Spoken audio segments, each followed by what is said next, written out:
So this is the distinction between compound and simple interest. So compound interest, this is interest earned on the original amount that was invested, as well as interest earned in previous periods. Now, the principal amount, it grows with the addition of interest to it, and interest is calculated on the higher principal amount and again added to it. So compound interest, it's like this. Okay, you invest your principal amount, and then in the first year you get interest, right? So that's like interest for the first year.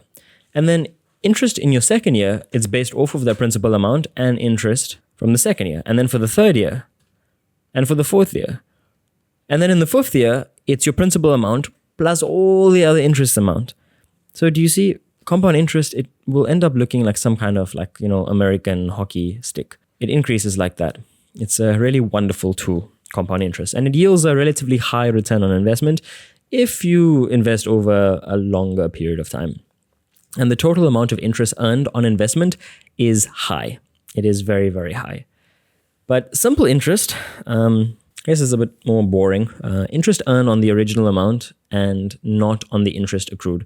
So in other words, you earn the same amount of interest every single year or every period, quarterly, biannually, annually, whatever it is. And it's always on the principal amount. So in other words, if you invest, let's say 100 Rand and you get 10% a year, every year you get 10 Rand and then 10 Rand and then 10 Rand. But on compound interest, if you invest 100 Rand, the first year you'd get 10 Rand.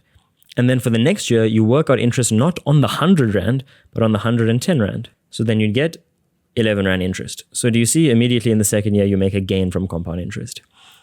The principal amount remains the same over the entire period of the investment, and the interest is kept separate unless it is reinvested, which is not always the case with simple interest. That's more compound interest topic. And the yields from simple interest is a lot less than compound. So the yield, it yields less return on ROI, return on investment. Okay, and finally, the total amount of interest earned on the investment is far less than compound interest over the same period of time. So yeah, compound interest, you win this one. So 1-0.